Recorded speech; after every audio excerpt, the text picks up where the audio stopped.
힌두 문화를 기본으로 해서 말 그대로 인도는 정말 다양한 그들이 믿는 신을 중심으로 해서 여러 철학 사상들이 나타났다고 하는 것을 우리가 볼 수 있었습니다. 그죠? 특히 이제 베다의 문화 속에서 실제 이제 사베다 가운데 전체적인 이 베다 문헌들이 보면 전부 신과 관련된 거죠. 신에게 제사를 지내고 뭐 신을 찬탄하고 또 제사를 지내는데 또 제를 지내는 방법들 이런 것들이 이제 나타나고 있다는 거. 그래서 베다 문화. 그다음에 이제 좀 넘기셔서 우파니샤드라고 하는 이제 인도의 철학 사상에 있어서 굉장히 또 중요한 이제 사상의 개념이 바로 우파니샤드입니다. 여기에서 이제 우파니샤드에서 특히 이제 중요한 것이 버마 일요 사상이에요. 그래서 브라만이라고 하는 범천과 그다음에 아트만이라고 하는 나가 결국 하나라고 하는. 그래서 여러분들 교재 133쪽에 보시게 되면 이 아트만이라고 하는 개념은 이제 인도에서의 지금 우파니샤드에서 중요한 개념인데 여기에서의 나라고 하는 개념은 뭐예요? 우리가 흔히 이제 경험적 자아와 혼동해서는 안 된다. 이것은 다시 말해서 어떤 그 실제적인 어떤 자아적 의미로서 이것은 하나의 어떤 정신이고 이것은 불생불멸이고 그리고 모든 이 존재의 주인이 바로 아트만이라고 하는 이런 개념들이 인도 사상에서 다루어지고 있어요. 그 다음에 이제 여러분들 134쪽에 보시면 브라만이라고 하는 브라만. 그래서 힌두교가 지금 인도에서 그죠 주 종교인데 그 힌두교의 주 개념에 바로 이 브라만 신앙이 자리를 잡고 있습니다. 그래서 이 브라만이라고 하는 것은 이제 결국 창조신이에요. 창조신. 이 세상을 전부 주재하는. 그래서 우리가 이제 기독교에서 말하는 하나님과 거의 같은 개념이라고 보시면 돼요. 그래서 이제 이러한 아트만과 브라만 개념. 그래서 이 브라만은 교재에도 나와 있듯이 이것은 모든 존재의 근본이 되는 거죠. 그리고 모든 사물에 갖추어진 어떤 힘이 이 브라만을 통해서 나타난다라고 하는 것.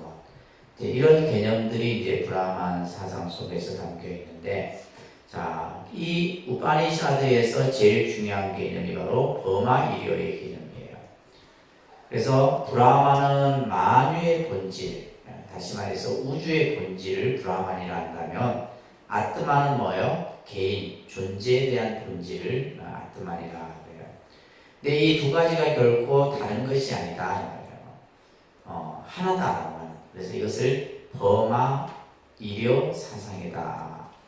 특히 이제 이 우파니샤드의 사상에서 해탈이라고 하는 용어가 이제 우리는 일반적으로 불교에서 많이 사용되는데 이 해탈이라고 하는 모크샤라고 하는 인도 그 음을 가지고 있는데요.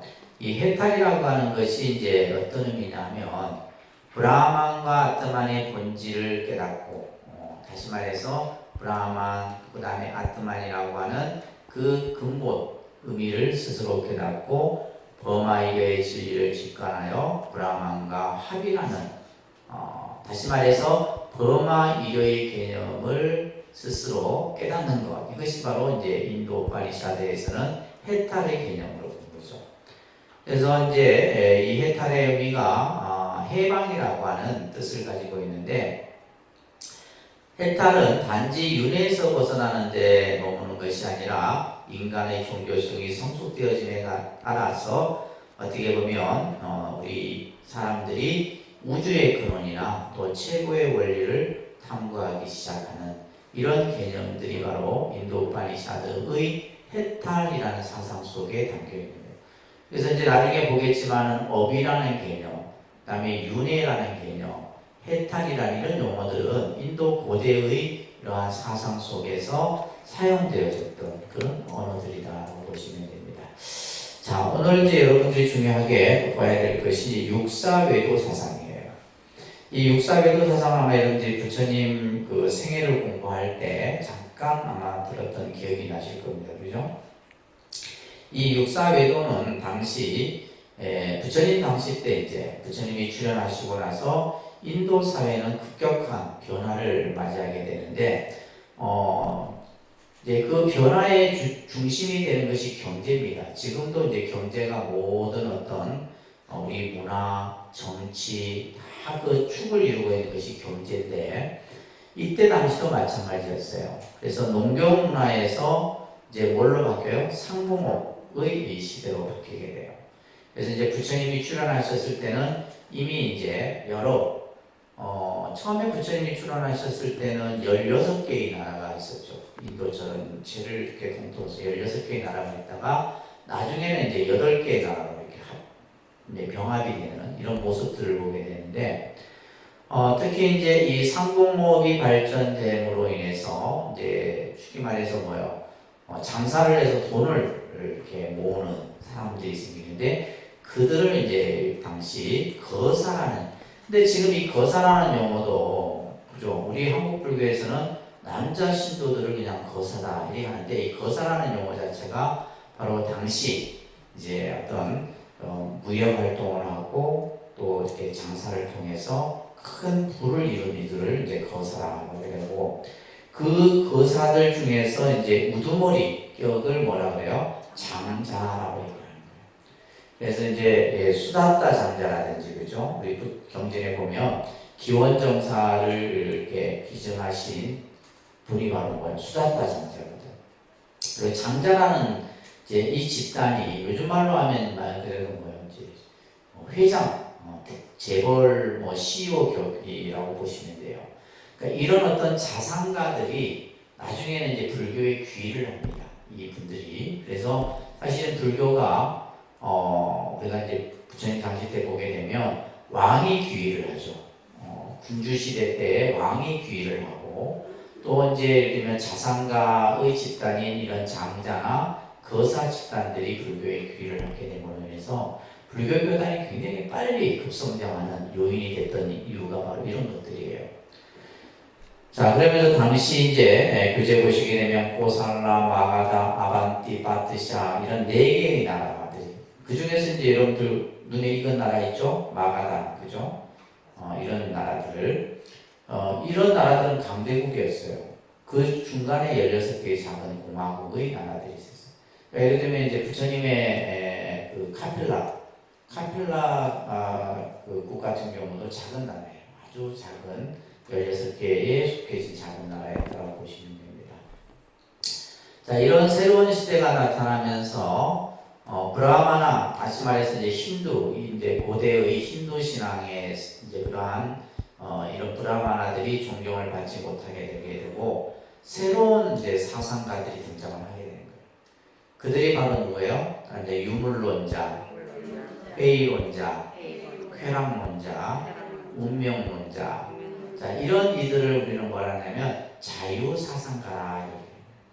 스스로 이제 각기 자기의 어떤 철학 사상을 기반으로 해서 이제 집단을 형성하게 되는데 이런 이들을 이제 슈라마나라고 해요. 슈라마나를 이제 우리가 요즘 한문으로 번역하면 사문이라 이렇게 번역합니다. 그래서 보통 이제 우리가 당시 이제 승려 집단을 얘기하는 거예요. 승려 집단을 이제 수라마나라고 하는데 보통 우리가 이제 스님들을 출가 사문이다 이런 용어를 쓰는데 이제 이 사문이라는 용어가 이때 이제 쓰여지는 거죠. 다시 말해서 당시 집을 벗어나서 그죠? 자기 나름대로 수행을 하고 뭔가 해탈을 추구하는 이런 어떤 출가 수행자들이 등장을 하게 됩니다. 특히 이제 이 수라마나 사문들은 베다의 성전적 권위를 부정해요. 그러니까 베다가 가지고 있던 그런 권위, 신적인 권위, 그 어떤 제사장적인 이런 개념에 대해서 부정을 하게 되고 또 브라만교를 비판하는 이런 어떤 새로운 어떤 이제 사상들이 출현하게 되는 겁니다. 그러면서 이제 이러한 신흥 도시를 중심으로 해서 출가 수행자를 존중해주는 이런 풍조들이 나타나게 되는데 이들은 이제 당시 인도는 지금도 이제 이 개념이 중요한데 브라만의 사주기라고 하는 개념을 여러분들이 잠깐 이해를 하셔야 됩니다. 사주기는 뭐냐면 모든 남자들은 이 네 단계를 거쳐야 돼요. 첫째가 그럽니다. 범행기. 이 범행기는 뭐예요? 베다 문헌을 학습하는 시기예요. 그 다음에 가주기. 이는 결혼을 해서 이제 집안에서 그죠? 가장으로서의 근무를 하는. 그리고 나서는 이제 결혼을 하고 나면 뭐래요? 이제 출가를 하는 거예요, 남자들은. 이것을 임석이라고 해요. 그다음에 이제 임석이. 그죠? 집을 버리고 숲에서 생활하게 돼요. 그리고 나서는 이제 유행기라 해서 이곳저곳 떠돌아다니는. 그래서 이제 보통 이 사주기라고 하는. 그래서 이제 우리가 보통 보면 이제 그 태국이라든지 남방불교 같은 데서는 모든 남자들은 뭐예요? 출가를 한번 해야 되는 거예요. 그러니까 이런 어떤 개념들도 형성됐던 것이 이제 이런 어떤 문화하고도 연결되었다고 보면 됩니다. 그래서 이러한 어떤 브라만들이 사주기의 개념들이 나타나게 되고, 그 다음 장에 넘겨보시게 되면 이러한 어떤 종교 사상가들을 크게 이제 나누게 되는데, 따라합니다. 브라마나. 그가 흔히 말하는 바라문이라 이렇게 얘기해요. 브라마나라고 하는 바라문. 따라합니다. 슈라마나. 이게 사문 이렇게 해요. 그래서 바라문 계급. 그 다음에 이제 수행자의 계급인 사문 계급. 이렇게 이제 두 종류로 구성이 되게 돼요. 그래서 브라마나는 이제 수정주의를 중심으로 해서 이제 수행을 하게 되고, 슈라마나는 고행주의를 이제 중심으로 해서 이제 이런 수행법들이 당시 이제 부처님이 출현했을 때 이런 것들이 이제 아주 널리 분포되어 있었다고 보시면 됩니다. 자, 당시 이제 인도에서 이런 어떤 사상들이 두 가지 이제 설들을 중심으로 해서 하게 되는데, 하나는 적치설이라고 하는 게 있고 전변설이라고 하는 게 있고, 이게 좀 어려운데 그냥 듣기만 들어주세요.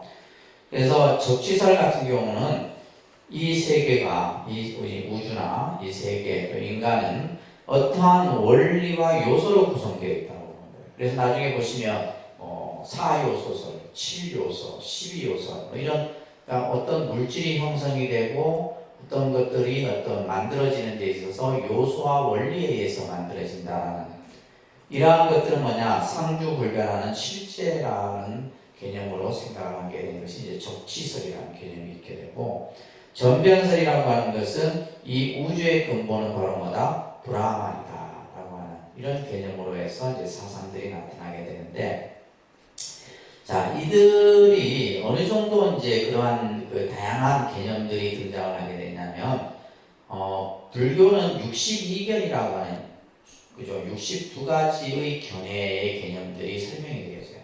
그래서 이런 것들은 사실 이제 인도 철학이라고 하는 부분에서 아주 중요하게 다루어지는 내용들입니다.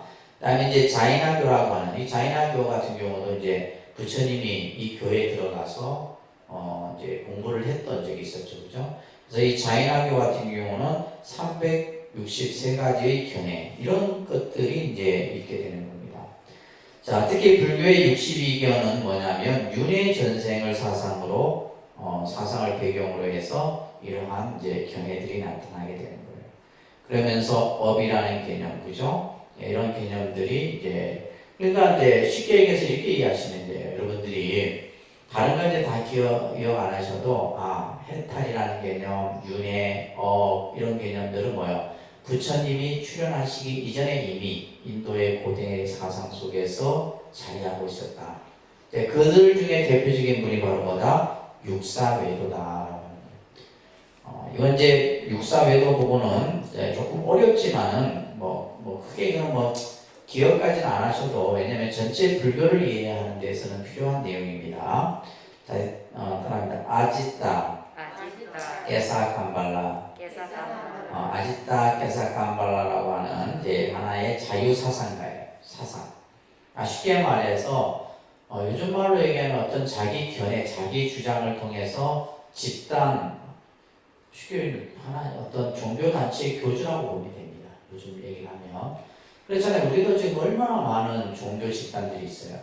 그러면 그 종교 집단들 같은 경우는 그 뭐예요? 종교 집단의 수장이 어떤 자기의 사상을 통해 갖고 그런 것들을 전파시켜서 하나의 교를 만들잖아요. 그러니까 이 육사외도도 이제 그러한 분들이에요. 자, 이 아제타케사 깜발라는 사요소설을 얘기해요. 사요소. 사요소는 뭐예요? 지수화풍입니다. 다른 지수화풍. 이 지수화풍이라고 하는 네 가지 요소는 이것은 실제라는 것이다. 그것은 우주와 우리 인간을 구성하는 실제적 요소다라고 이제 주장을 했던 거예요. 그러니까 이런 사요소설 같은 경우도 우리 가만히 생각해보면, 그죠? 불교에서 우리가 이제 물질을 구성하는 요소의 기본으로 네 가지 요소를 얘기하고 있잖아요. 그러면 이런 것들도 이제 보면 이제 필요한 것들은 불교에서 뭐 한 거예요? 그냥 수용을 했다라는 거죠. 그래서 이제 아지타케사 깜발라 같은 경우는 사요소설을 얘기를 하면서 이 사요소는, 사원소는 인간이 죽으면 어떻게 돼요? 다 흩어져 버린다. 본래 왔던 대로 다 흩어져 버려. 흩어져 버린다라고 하는, 여기서 끝내버려요. 끝내버려요. 그래서 이것을 우리는 흔히 단멸론이라 합니다. 무슨 놈? 우리 몸은 네 가지 요소로 이루어져 있는데, 우리가 딱 숨이 끊기잖아요.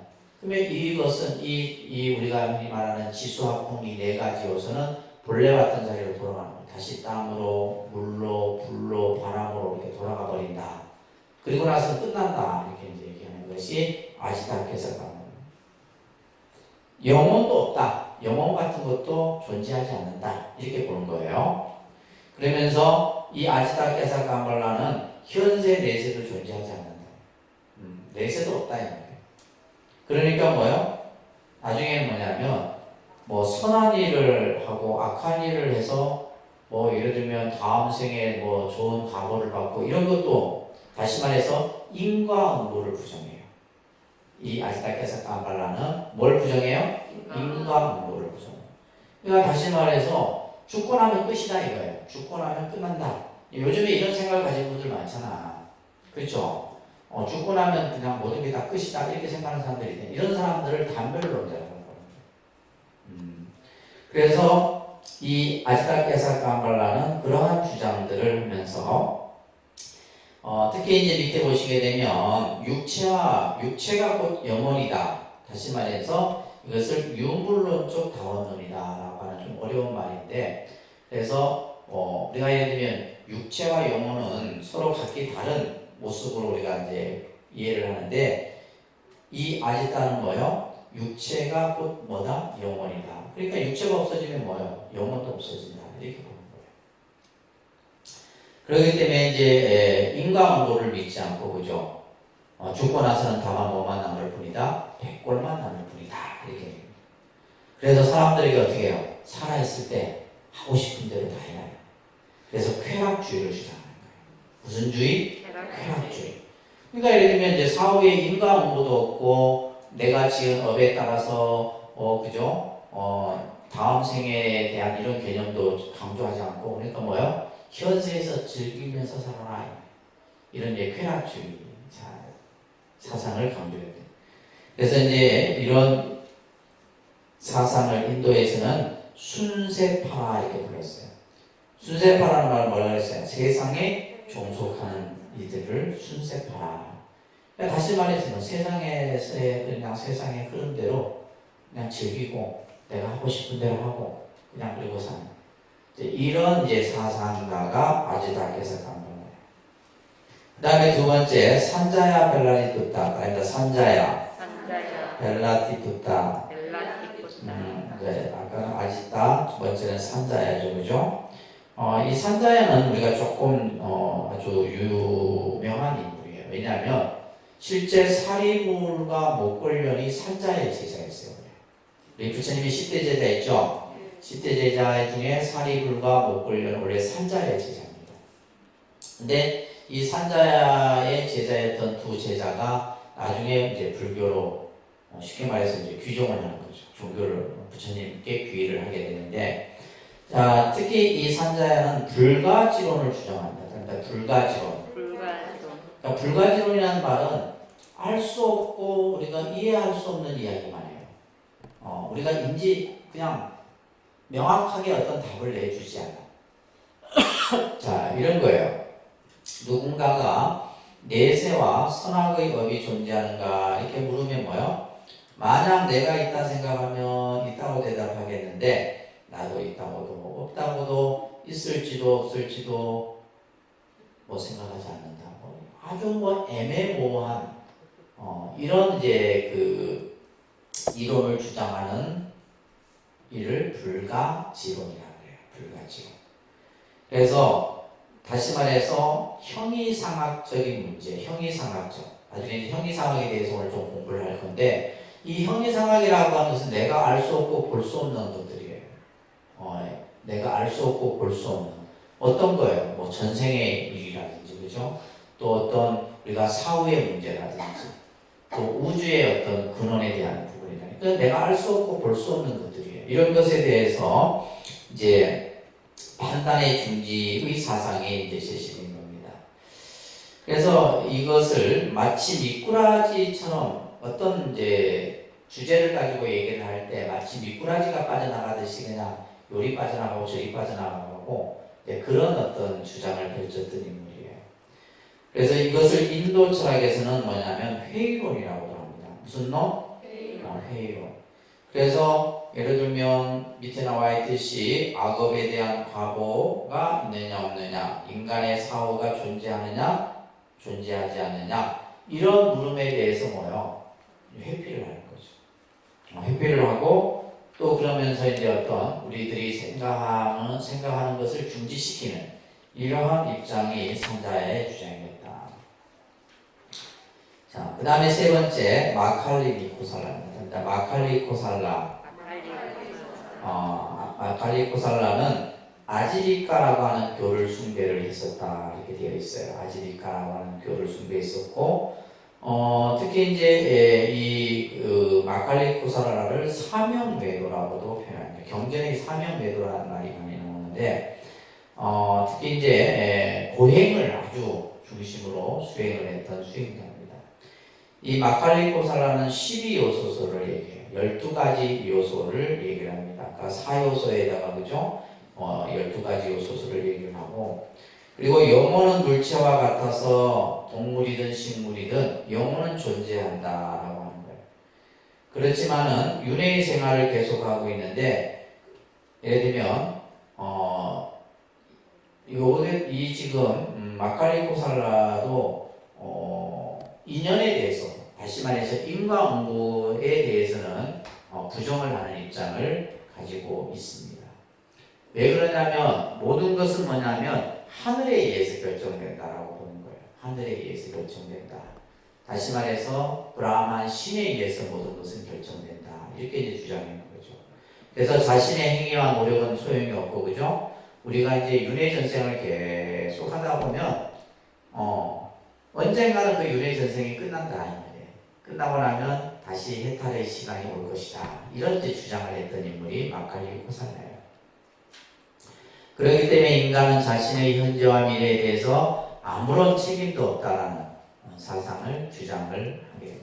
그러니까 당시 이제 이런 여러 사상가들이 다양하게 존재를 하고 있었어요. 근데 중요한 것은 부처님이 이 육사외도에게 다 공부를 합니다. 부처님께서 직접 육사외도에 들어가서 전부 공부를 해요. 그 다음에 뿌라나 까샤파입니다. 뿌라나 까샤파. 이거는 이제 부처님과 동시대 때 인물이에요. 근데 이제 노예의 아들이었는데 다시 말해서 천민 출신이죠, 그죠? 천민 출신이고 이 뿌라나 까샤파도 이제 인과응보를 부정합니다. 인과응보를 부정해요. 그래서 이제 대체적으로 보면 이제 이 육사외도 중에 보면 대다수가 인과응보를 부정하죠. 인과응보를 부정한다거나 아니면은 뭐요? 모든 것은 신에 의해서 결정된다라고 이렇게 보는 입장들이 많아요. 근데 우리가 이제 여러분들 같이 공부를 하는 입장에서는 뭐예요? 불교는 뭐예요? 인과응보에 대한 얘기를 하고 있고, 그죠? 또 모든 것은 자기 의지에 의해서 결정된다라고 이렇게 주장하는 것이 불교 사상이잖아요. 그렇기 때문에 예를 들면 이제 도덕 자체를 부정하는 거예요. 착하게 살 필요 없다 이 말이에요. 착하게 살 필요 없다. 도덕 자체를 부정하는 부정론자입니다. 이 불안하까샤파는 그렇기 때문에 예를 들면 뭐 사람을 막 그냥 칼로 막 이렇게 토막을 내도 토막 막 내도 막 그냥 괜찮다 이렇게 주장해요. 이런 사상가들입니다. 그다음에 빠꾸따까짜야나입니다. 빠꾸따까짜야나. 빠꾸따까짜야나 같은 경우는 7요소설을 얘기해요. 아까 이제 뭐 4요소설, 12요소설, 그죠? 7요소설을 주장을 합니다. 자, 그러면서 이 7가지의 요소만이 실제한다라고 생각을 하게 되는 거예요. 이 지금 빠꾸따까짜야나는 같은 경우는. 그래서 이것을 나중에 이제 승론학파라고 하는 학파로 발전이 되게 됩니다. 그 다음에 이제 6번째가 니간따 나타부타. 그다음에 니간따 나타부타. 니간따는 나중에 이제 자이나교. 여러분들이 자이나교는 지금도 있습니다. 지금도 인도에서 한 종교로서 자리 잡고 있는 것이 자이나교예요. 이 자이나교의 교조입니다. 자이나교의 교조고, 그래서 이제 이 마하비라라고 이렇게 일명 칭하기도 해요. 그래서 왕족의 아들로 태어나서 출가를 하고 고행을 하고 명상을 하고 이런 수행들을 하게 돼요. 이 니간따 나타부타는. 그러면서 이 니간따 나타부타 같은 경우는 여러 가지 이 사상들을 펼치게 되는데, 특히 이제 여러분들 144개 보게 되면 윤회와 해탈의 문제에 있어서도 이제 독자적인 교소를 내기도 하고, 또 업이라는 개념에 대해서, 또 영혼이라는 개념, 그 다음에 윤회에 대한, 그러니까 이런 용어 개념들이 이제 각 이런 어떤 파마다 또 이제 사상마다 다양하게 이제 나타나고 있는 거죠. 이 자이나교에서 이제 이들을 이제 수행하는 이들을 뭐라 하냐면 삐꾸라고 해요. 삐꾸. 그러니까 이 삐꾸는 이제 우리가 지금 출가한 스님들을 이제 일컬어서 비구라고 그러잖아요. 비구. 그러니까 이 용어 자체도 뭐요? 자이나교에서 이미 쓰고 있었던 용어예요. 자이나교에서 수행. 그래서 이들은 이제 불살생이나 불헌, 불음, 불도, 무소유 이 5개를 지키면서 수행을 하고, 항상 뭐냐면 흰 옷을 입고 이렇게 있는. 그래서 인도에 가면 이게 흰 옷을 입고 이제 이런 5개를 지키면서 수행하는 교가 바로 자이나교입니다. 그래서 그래서 이제 이 6분의 사상가들이 당시 부처님이 인도에 출연하셨을 때 이들이 거의 이제 모든 영역에 걸쳐 갖고 이제 사람들을 이렇게 집단화시키는 이런 모습들이 나타났었죠. 그런 가운데 뭐가 출연한 거예요? 부처님께서 출연하신 거죠. 그러면서 이제 부처님이 이제 처음에 출가했을 때는 스승이 없으니까 이들의 명성이 원체 사회 당시에 뛰어났기 때문에 도대체 이들이 어떤 가르침을 얘기하냐. 결국 이제 그들이 궁극에 얘기하는 것이 다 어떤 개념이냐면 생천에 대한 개념이었어요. 뭐의 개념이요? 생천설이라고 합니다. 생천설. 그러니까 인도의 어떤 이런 사상가들이나, 그러니까 결국 뭐냐면 이런 어떤 하늘에 태어나는 거. 다시 말해서 이제 그것을 이제 해탈의 개념으로 본 거죠. 그러니까 불교에서의 해탈의 개념이나 인도의 이 사상에서 말하는 해탈의 개념은 조금 다르게 좀 더 불교에서는 또 확대되어져서 설명이 돼요. 그래서 당시 이 모든 어떤 그런 이제 출가를 해서 나름대로 이제 수행을 하고 또 이런 어떤 그죠? 사상가에 들어가서 공부를 하고 했던 모든 이런 생천, 하늘에 태어나는 것이 목적이고. 근데 부처님께서는 출가의 어떤 동기에서 나와 있듯이 나는 하늘에 태어나기를 원치 않는다 이런 말씀하셨어요. 그래서 부처님이 이제 혼자서 다시 이제 수행의 길로 가시게 된 거예요. 그래서 이 육사외도는 당시 인도 사회에 불교가 출현했을 당시에 인도의 여러 가지 사상이나 또 그 사상을 지배했던 이런 인물들을 우리가 이제 볼 수 있는 중요한 내용이라고 보시면 됩니다. 자, 그 다음에 여러분들 넘기셔서 형이상학에 대한 불교 입장이에요. 자, 이 부분이 굉장히 중요한 내용입니다. 형이상학. 그래서 아까도 했지, 형이상학은 뭐야? 내가 볼 수 없고 알 수 없는 영역을 형이상학이라고. 알 수 없고 볼 수 없고. 대표적인 것이 뭐예요? 사후의 문제라든지, 그죠? 우리가 말하는 이제 예를 들면 신이 있느냐 없느냐 이런 문제들도 마찬가지예요. 그러니까 그러한 문제들. 그런데 이제 그러니까 불교의 가르침은 항상 현실적이며 실천적인 성격을 지니고 있다. 이게 중요한 말이에요. 그러니까 불교의 가르침, 부처님의 말씀은 현실적이다. 다시 말해서 불교가 사후에 대한 얘기도 하고 전생에 대한 얘기도 하고 여러 가지 얘기가 있지만은 그 얘기의 핵심은 지금 현재의 우리가 살아가는 모습을 중심으로 설명하고 있는 거예요. 그래서 불교의 사상은 핵심이 현실적이고 또 하나는 뭐다? 실천적인 성격을 가지고 있다. 이 말을 여러분들이 꼭 이해를 하셔야 됩니다. 그렇기 때문에 초경험적 사실에 대한 논의를 희론이에요. 희론이라는 말은 뭐냐면 이거는 쓸데없는 얘기다. 쓸데없는. 우리가 예를 들면 그냥 말로는 할 수 있겠죠. 예를 들면 부처님이 사후에 존재하느냐 존재하지 않느냐, 이 세계가 영원하느냐 영원하지 않느냐, 그걸 가지고 서로 어떤 토론의 어떤 이야기거리가 될 수 있어도 이러한 것들, 그래서 초경험적 사실에 대한 논의, 이것은 다시 말해서 내가 경험하지 못한 그러한 일들에 대한 논의를 희론이라 해서 이것을 불교에서는 뭐했다? 배척한 거예요. 이것은 논의할 거리가 못 된다 이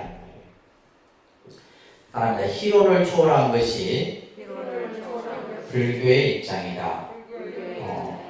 간혹 그런데 이제 보면 우리가 이제 불교를 공부하는 사람들 중에서도 보면 이 영역에서 벗어나지 못하는 분들이 있어요.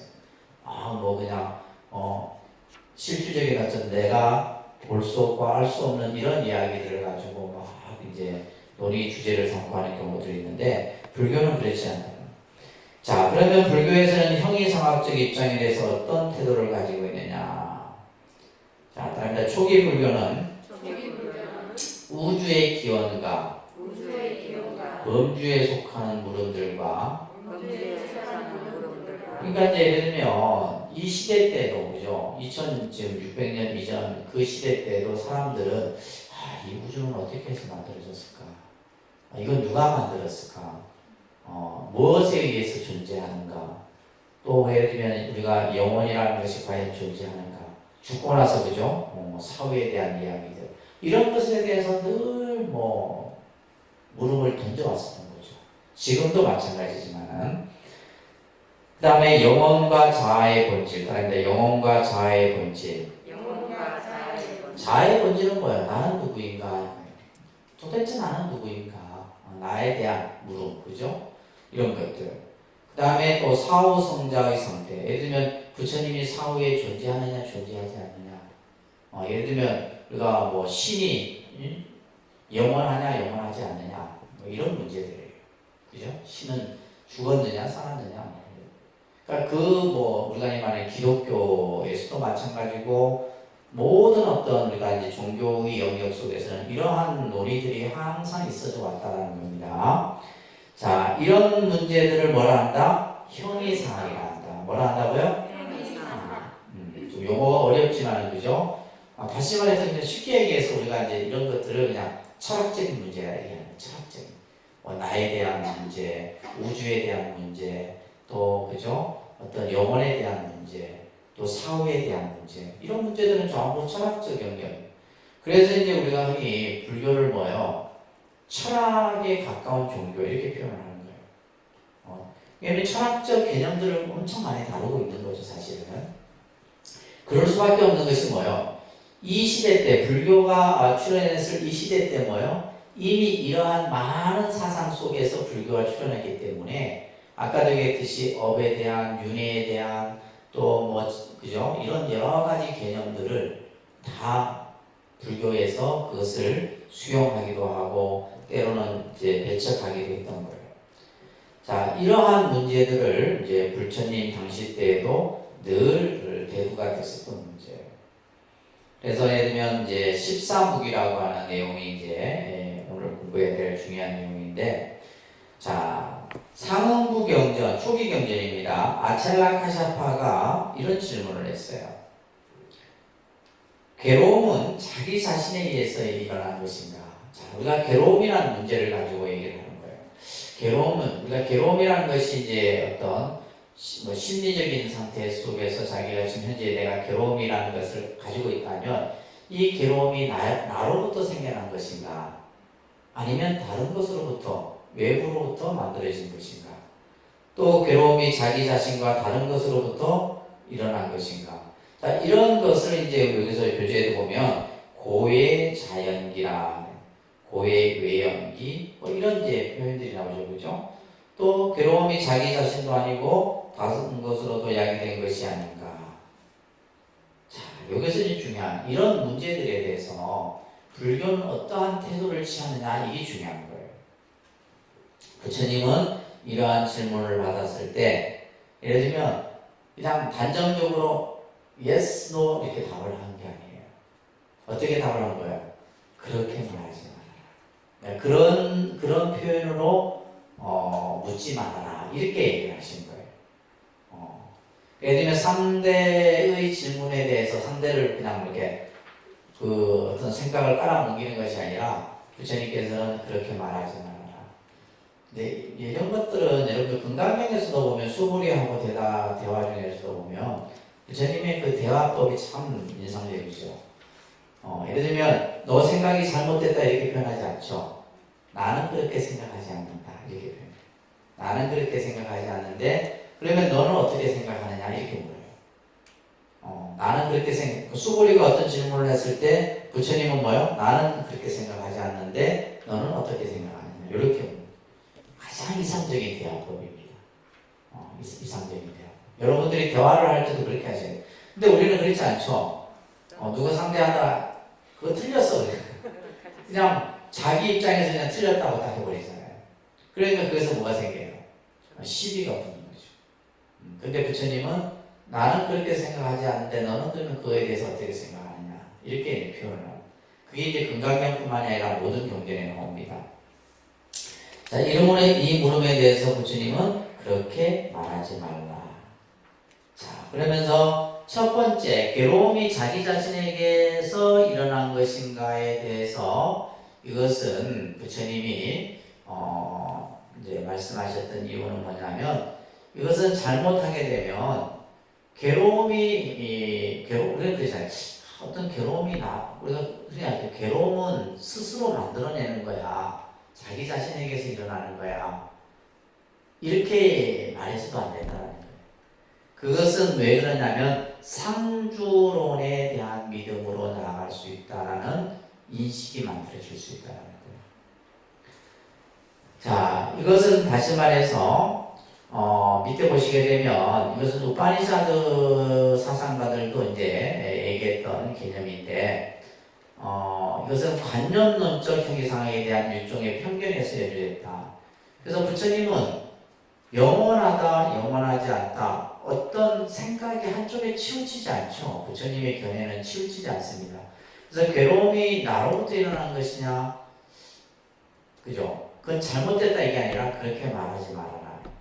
그러면 괴로움이 밖으로부터, 외부로부터 만들어진 것이냐, 라고도 그렇게 생각하지 말아라. 왜냐하면 두 번째 이거는 뭐예요? 뭘로 나아갈 수 있다는 거예요? 단별론 쪽으로 나아갈 수 있다. 괴로움이 나로부터 만들어졌다, 외부로부터 만들어졌다. 또 세 번째 같은 경우는 이 상주론과 단별론을 다 함축하고 있기 때문에. 그래서 이것을 우리가 이제 단상이라고 해요. 단상. 단별론, 상주론. 이 두 가지 견해. 우리가 보통 이것을 이견이라고 합니다. 이견. 예를 들면 옳다 그르다라도 이견이에요. 그죠? 우리가 예를 들면 시비, 유무, 나, 너. 이게 전부 뭐예요? 이견이에요. 근데 이제 불교는 어느 한 견해에 치우쳐 있지 않죠. 치우쳐 있지 않아요. 그래서 어떠한 견해에 치우쳐 있지 않는 상태를 우리는 뭐라 그래요? 정견이라고 하는 거예요. 무슨 견? 정견. 근데 우리들은 뭐냐면 항상 생각이 단멸론 쪽에 있거나 상주론 쪽에 있거나, 그죠? 항상 어느 한쪽에 치우쳐 있어요. 그래서 예를 들면 괴로움이라는 것이 나 자신으로부터 일어난 것이냐, 외부로부터 일어나는 것이냐, 아니면 이 두 가지에서 다 일어난 것이냐, 이런 문제들에 대해서 부처님께서 뭐라 했다고요? 그렇게 말하지 말라, 이렇게 표현합니다. 자, 그래서 네 번째 같은 경우 연기 자체에 대한 도정이다, 이렇게 나오고 있는데, 자, 뭐 이런 세세한 내용까지 여러분들이 기억하지 마시고, 불교가 이 세상을 바라보는 시각은 어느 한쪽에 치우쳐 있지 않다. 불교가 세상을 바라보는 이 눈은, 그죠? 근데 그러면 불교는 어느 방향을 현실적이고 실천적인 모습을 중심으로 해서 보고 있다. 이 정도만 여러분들이 기억하시면 돼요. 그러면서 이제 이러한 형이상학 문제에 대해서 여러 가지 이제 논의들이 있었죠. 예를 들면 세계는 상주하느냐, 무상한 것이냐, 영원하냐, 영원하지 않느냐, 그죠? 또 상주하면서 무상한 것이냐, 상주하는 것도 아니고 무상한 것도 아닌가. 세계는 유한한가, 무한한가, 신체와 영혼은 같은가, 다른가. 열애는 사후에 존재하느냐, 존재하느냐, 신은 영원하냐, 영원하지 않느냐, 이런 문제들이에요. 자, 이 문제 논의에 대해서 부처님께서는 뭐다? 답을 하지 않으셨어요. 이게 중요한 핵심입니다. 다시 말해서 우리가 흔히 말하는 이런 어떤 형이상학적인 물음에 대해서 불교는 뭐다? 답을 취하지 않았다. 그것을 14무기라고 합니다. 일단 14무기. 14가지의 침묵의 답이다, 이런 뜻이에요. 무기라는 말은 아무런 답을 하지 않으셨다는 얘기예요. 이 물음에 대해서.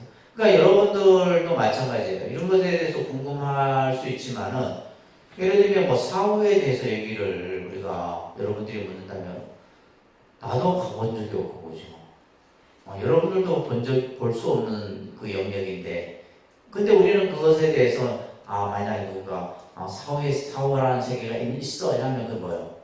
우리는 또 이제 그 말에 따라서 있는 거구나 생각할 수도 있어요. 근데 이러한 어떤 문제에 대해서 부처님께서는 답을 하세요. 자, 그 유명한 비유가 바로 독화살이 비유. 이거는 꼭 기억하시라 그랬어요, 그죠? 기본 과정 때 한번 들어보셨습니다, 그죠? 기억나세요? 중부경전, 초기경전 가운데 중부경전 마룬카츠타라고 하는 장에서 써집니다. 예를 들면 이제 이 마룬카푸타라고도 얘기하는데 이 당사자는 수학자입니다. 수학자였는데 이 청년이 나중에 이제 부처님께 와서 이제 이런 여러 가지 14가지의 질문을 해요. 14가지 질문을 하게 되는데 이것에 대해서 부처님은 아무런 답을 하지 않으셨다. 그리고 나서 이제 이 청년은 화가 나서 가버리죠. 그리고 나서 이제 안 하니 왜 부처님이라면 충분히 그 물음에 대해서 답을 해 주실 수 있었을 텐데 왜 답을 해 주시지 않으셨습니까? 라고 해요. 부처님의 대답이 아주 걸작이죠. 내가 있다 한들 없다 한들, 그죠? 그에게는 아무런 도움이 되지 않는다. 그래서 내가 오히려 뭐요? 침묵으로 답을 하지 않았다는 거예요. 자, 여러분들 144쪽에 보면 마룬카푸타요, 마룬카푸타요. 세계는 상주하는 것이라는 견해가 있을 때 청정한 수행을 실천할 것이다. 고 하는 것은 올바르지 않다. 예를 들면 부처님이 예를 들면 우리가 가지고 있는 의문에 대해서 뭐 세계는 영원하다, 영원하지 않다, 열애는 사후에 존재한다, 존재하지 않는다라는 질문을 했다고 해서 내가 수행을 잘할 것이다 라고 이렇게 생각한다면 그것은 바람직하지 않다는 얘기예요. 마룬카푸타여 세계는 상주한 것이다 라고 견해가 있을 때나 세계는 무상한 것이라는 견해가 있을 때에도 뭐가 있다라는 거예요? 세계가 상주하든 영원하지 않든, 그죠? 우리에게 뭐가 있다? 말합니다. 생존이 있고 늙음이 있으며 죽음이 있고 고통, 슬픔, 근심, 번뇌가 있다. 나는 지금 현실에 있어 이러한 것들의 제압을 선하는 것이다. 부처님께서 답을 하지 않는 이유가 뭐냐?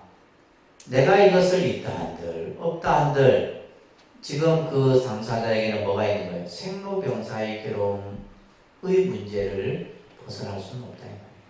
내가 지금 얘기하고자 하는 것은 바로 뭐다? 이 생로병사의 괴로움으로부터 벗어나는 데 있다. 그래서 우리가 이제 이 초기 교사의 가장 핵심이 뭐냐면 괴로움의 문제로부터 벗어나는 거예요. 괴로움의 문제로부터 벗어나는 거. 그래서 우리가 이제 삼법인이나 사성제나 전부 이 문제를 얘기하는 겁니다. 그래서 이제 불교에서 이 괴로움의 문제라고 하는 것은 우리가 지금 당면한 현실적인 문제잖아요. 그죠? 그래 안 그래요? 이 고라고 하는 지금 이 괴로움이라고 하는 것에 있어서 우리가 흔히 말한다니까 생로병사. 이게 가장 근본적인 거예요. 가장 근본적인 거다. 그리고 이 생로병사 가운데 우리는 근심하고 슬퍼하고 괴로워하고 이런 여러 가지 감정들이 우리는 이제 만나게 되는데, 자, 이런 것들이 전부 우리들에게 있어서 이것은 뭐요? 죽고 나서의 괴로움이 아니라 전생의 괴로움이 아니라 어떤 괴로움? 내가 지금 현실의 상황 속에서 경험해야 될 괴로움이라는 거예요. 그러니까 이 문제의 해결이 되지 않는다는 거예요. 이 문제를 해결하는데, 예를 들면 마찬가지로 부처님이 사후에 존재한다고 해서 여러분들이 뭐 존재한다고 말한들 이 문제로부터 벗어날 수 있냐 이 말이에요. 또 세계는 영원하다, 영원하지 않다, 뭐 이런 문제가 이 생로병사의 문제로부터 벗어날 수 있는 것이 아니다라는 거예요. 자, 그래서 그 밑에 보시면 붓다가 우리들에게 제시하고자 하는 것은 말이에요. 인간 존재, 항상 따라다니고 있는 늙음, 병, 죽음 등의 괴로움을 제압하는 것이며, 이러한 괴로움의 제압은 지금 즉시 시행하지 않으면 안 되는 것이다. 그래서 지금 현재 내가 현재 지금 괴로움이라고 하는 이 현실적 문제에서 벗어나는 것이 급선무다. 이게 불교의 가르침이에요. 이게 불교 교설의 가장 핵심입니다. 무슨 말인지 아시겠죠? 그래서 이제 사람들이 뭐 불교가 어떤 뭐 철학적이고 아니 철학 가장 현실적인 거예요. 가장 현실적인 우리가 정말 풀어야 될 지금 당장의 문제를 얘기하고 있는 것이 바로 부처님의 가르침의 핵심입니다. 불교가 위대하다는 이유가 여기에 있는 거예요. 다른 종교나 다른 사상들은 뭐예요? 예를 들면 뭐 사후에 대해서, 그죠? 사후에 천당을 가고 천당을 간들 안 간들 누가 알겠어요? 그렇잖아요. 예를 들면 신이 구원했는지 안 했는지도 누가 아냐 이 말이에요. 알 수 있는 게 아니라는 거예요. 근데 사람들은 그게 이제 모든 것이 다 초점이 맞춰져 있어요. 그러니까 인도 부처님 당시 때도 마찬가지였어요. 아까 얘기했듯이 뭐예요? 하늘에 태어난지 안 태어났는지 어떻게 아니에요. 근데 불교는 그게 아니라 뭐예요? 지금 내가 현재 내가 살면서 겪게 되는 여러 가지의 현실적인 괴로움의 문제로부터 벗어나는 데 있다는 겁니다. 그렇기 때문에 붓다는 세계가 상주하는 것인지 어떤지 따위의 형이상학적인 논의에 대해서는 대답하지 않는 것이며, 이 대답하지 않는다라고 하는 것이 사실이 불교의 입장을 잘 나타내고 있는 것이다. 이거 꼭 기억하세요. 네. 이걸 잘 이해를 해야지 불교를 여러분들이 바로 보는 겁니다. 그러니까 불교의 교설이 제시하는 초점은 항상 현실의 인간, 그 자체의 눈을 돌려야 한다고 강조하고 있다. 그래서 불교는 현실주의입니다. 불교는 무슨 주의? 현실주의예요. 현실에 지금 내가 처해 있는 이 상황으로부터 우리는 벗어나는 것이 목적이다 이 말이에요. 예를 들면 불교가 뭐 이제 뭐 사후의 얘기도 하고 전생의 얘기도 하지만은 그 중심은 바로 뭐다? 현재다. 아시겠죠? 현재의 문제인 거예요. 그렇기 때문에 부처님께서는 자주 가르침의 설법에서 보면 현실에서 경험되는 것, 또 시간을 가로막지 않는 것, 여기에 와서 보아야 할 것 등에 대해서 부처님께서는 설하고 있다. 마름 갚다여 내가 그대들에게 설명하지 않은 것이 무엇이냐? 나는 세계가 영원하다든가 유한하다든가 라고 설명하지 않았다. 부처님은 이런 형이상학에 대해서 말하지 않으셨다는 거예요. 그리고 나는 세계는 유한하다든가 무한하다든가 또는 세계는 끝이 있다든가 없다든가 하는 문제를 설명하지 않았다. 마름 갚다여 왜 내가 그런 것들에 대해 설명하지 않았는가? 아닙니다. 그것은 도리에 맞지 아니하며 범행의 근본도 되지 않고 염리 이탐 멸진 적정 열반에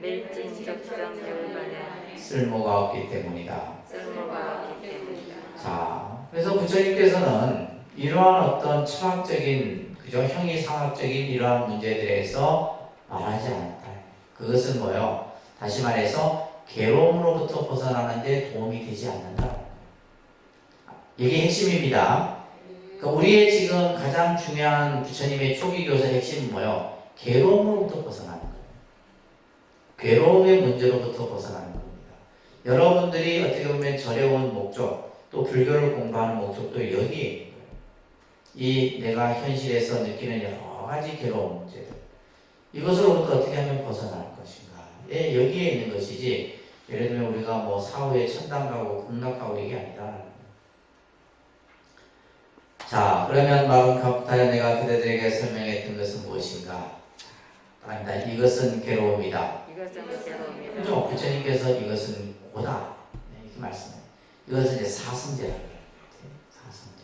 아니다. 이것은 괴로움을 생기게 하는 원천이다.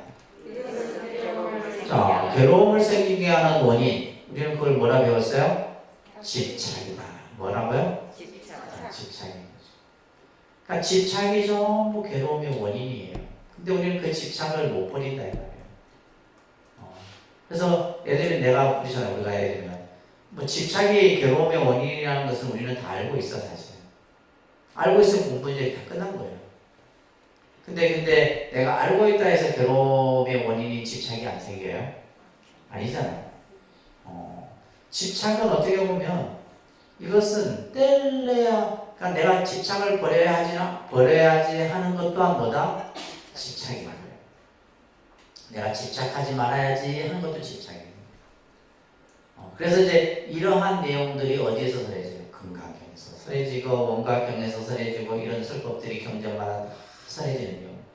전부 이 얘기를 하고 있는 거예요. 괴로움이 이것이 괴로움이다. 괴로움을 그래서 이제 우리가 생로병사가 괴로움이고 그죠? 또 사랑하는 사람이 못 만나는 것도 괴로움이고 구하고자 해도 얻지 못하는 것이 괴로움이고 이 괴로움들에 대해서 쭉. 그래서 우리가 이제 그 괴로움을 일으키는 번뇌가 몇 가지예요? 84,000가지예요. 84,000번뇌예요. 그 번뇌가 전부 괴로움을 일으키는 하나의 씨앗인데 이 괴로움을 생기게 하는 원인이다. 근데 괴로움의 원인까지만 얘기했으면 불교는 좀 미완성의 가르침이라고 볼 수 있는데 부처님께서는 이것은 괴로움이 멸진한 상태다. 괴로움이 다 소멸된 상태. 이것을 우리는 뭐라 그래요? 니르바나, 열반, 해탈이라. 그래서 불교에서의 해탈은 뭐냐면 번뇌가 다 없어진 상태를 해탈이라는 거예요. 그리고 이것이 괴로움의 멸진에 이른다. 그러면 그 괴로움을 없애는 그죠? 길을 얘기하셨잖아요. 괴로움을 없애는 길. 그래서 우리가 그냥 집착을 버려야지 해서 없어지는 게 아니에요. 뭘 통해서만이? 수행을 통해서만이 없어집니다. 그게 8정도, 6발일, 보살도 이렇게 설명이 되어집니다. 아시겠죠? 자, 이렇게 설명을 부처님께서 하신 겁니다. 자, 그래서 불교의 가르침은 항상 여러분들 불교의 가르침은 항상 현실적인 내가 지금 안고 있는 문제를 바로 볼 수 있도록 해주는 가르침이 불교의 가르침이에요. 이게 불교가 가지고 있는 굉장히 위대성입니다. 다른 어떤 종교도 얘기하지 않는 거예요. 대부분의 종교는 뭐냐면 알 수 없고 볼 수 없는 얘기만 해요. 알 수 없고 볼 수 없는 얘기만 한다는 말이에요. 뭘 얘기해요? 전생을 얘기한다든지 다음 사후에 대한 얘기를 한다든지 이런 얘기를 하지, 현실의 지금 문제를 그죠 가지고 얘기하는 종교는 불교밖에 없다. 이걸 여러분들이 이제 이해를 잘 하셔야 됩니다. 이러면 이제 불교 다 공부 끝난 거예요. 이것만 하는 거예요. 이게 얼마나 불교가 가지고 있는 매력인지 여러분들 모르시죠? 불교 공부에 대한 매력. 그러니까 단순히 불교 공부가 어렵다, 뭐 쉽다 이런 개념으로 이해하지 말고 이런 이제 내용들을 하나하나 이해하시다 보면 이제 생각의 그런 폭들이 점점 이렇게 넓어지는 겁니다. 근데 이 지금 이러한 문제들이 그죠? 뭐 부처님이 이제 실질적으로 인도에서 탄생하셨을 때 성장하고 또 그죠? 우리가 이제 학습을 배워가는 과정에서 부처님이 뭐요? 베다 문헌이라든지 이런 거 다 공부하셨어요. 힌두 문화도 접해보시고, 그죠? 우파니샤드 사상도 공부하시고, 그런 인도에서의 어떤 철학 사상들이 공부 안 하셨겠어요? 그죠? 왕자 수업을 하기 위해서 다 공부를 했을 거 아니야. 또 그만큼 이제 훌륭한 어떤 철학 사상을 가진 사람들이, 이런 사람들이 시다레타 태자를 공부를 시켰을 거다. 그렇기 때문에 기본적인 그런 것들을 다 이해를 하시는 겁니다. 자, 그래서 여러분들 교재에 보시게 되면, 자, 불교에서 이제 사실 이제 여러분들이 제일 어려워하는 개념이 이거예요. 5원, 12처, 18개의 개념이에요. 이거는 기본 과정에서도 그냥 한번 여러분들 그냥 듣고 지나가버려요. 요 개념을 여러분들이 이해를 해야지만 나중에 반야, 신경도 이해하기 쉽고, 금강경의 개념도 이해하기 쉽고, 그 다음에 유식에 가서도 이해하기가 쉬운 거예요. 이게 기본 골격입니다. 골격. 근데 이것은 불교라는 종교가 만들어지기 이전에 이미 인도의 사상, 철학 속에서 틀을 갖추고 있었던 거예요. 자, 그런데 여기 보시면 인도 불교는 인생의 고통으로부터의 해탈을 깊이 탐구하는 종교이다. 그죠? 우리가 이제 불교가 출현했을 부처님 당시는, 자, 우리가 인간이 가지고 있는, 그죠? 그래서 이 괴로움의 문제로부터 벗어나는, 이것이 이제 1차 목적이었어요. 괴로움의 문제로부터 벗어나는데 1차 목적인 거예요. 그러다가 나중에 이것이 이제 대승불교가 되고 또 선불교가 되면 이게 또 달라지겠죠. 달라지는 겁니다. 그래서 불교의 첫 출발은 뭐냐? 우리가 가지고 있는 고통의 문제로부터 벗어나는데 불교의 핵심이 있다. 이거 꼭 기억하세요. 아시겠죠? 고통의 문제로부터 벗어나는데 불교의 출발점이 있는 거예요. 자, 우리가 살아가는 현실 세계. 이 현실 세계라고 하는 것은 복잡하죠. 우리가 예를 들면 우주가 형성이 되고 또 인간이 존재하고 모든 자연과 그죠? 만물이 이런 어떤 살아가는 생성하고 없어지는 이런 과정들이 복합미묘하다는 거예요. 자, 이런 것들을 이제 불교에서는 여러 방향으로 이런 것들을 이제 접근을 하는 겁니다. 자, 교재도 나와 있듯이 우리가 중생의 현실 세계를 불교에서는 뭐라 그래요? 사바세계란다 그랬어요. 무슨 세계? 사바세계를 다른 말로 하면 고해고, 그리고 이제 법화경 같은 데서는 불타는 집, 화택에 비유를 하는 겁니다. 그래서 이러한 어떤 괴로움으로부터 벗어나는 것, 그죠? 자, 이런 것들에 대한 이제 연구들을 이제 쭉 해오게 되는데, 자, 그 다음 페이지 넘겨보시게 되면, 이 세상이 가지고 있는 본체를 어떻게 이것을 분석하고, 또 현상의 본질을 어떻게 설명해야 되고, 현상과 본체는 어떤 관계이고, 마음과 만물은 어떤 관계고, 또 이런 여러 가지의 정말 복잡한 한번 이제 여기에는 보면 뭐 말 그대로 과학, 물리, 의학, 뭐 천문, 지리 다 포함되어 있는. 그래서 예를 들면 이제 여기서 말하는 불교의 특수한 천문학, 지리학, 지질학, 생물학, 원자론 이런 것들에 대한 법률까지도 다 포함되어 있고 또 이제 철학적인 측면에서 보면 요소론, 구조론, 생성론, 본체론 이런 것들에 대한 개념들이 또 설명되어 있습니다. 그러니까 이런 것들을 이제 구체적으로 아주 잘 표현하고 있는 것들이 뭐냐면 부파불교 시대입니다. 부파불교에 와서는 초기 불교에서는 그냥 인생 우리가 살아가는 삶의 문제 또 현실적인 문제를 벗어나는 데 있었다면 부파불교에 와서는 이러한 어떤 다양한 어떤 본체론적인 탐구라든지 또 우리 마음에 대한 분석이라든지 이 세계를 구성하고 있는 요소에 대한 이런 이해라든지 이런 것들에 대한 연구가 이루어져요.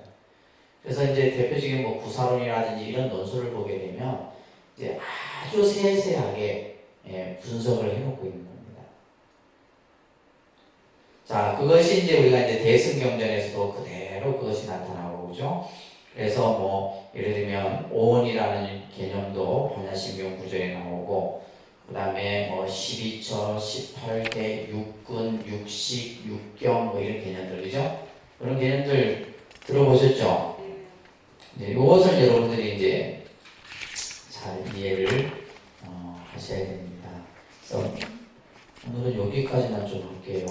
하고 그래서 다음 시간에는 요 육군 5원 12처 18개 하고 그 다음에 윤회 업사상까지 이렇게 할 겁니다. 그래서 좀 미리 좀 읽어보세요.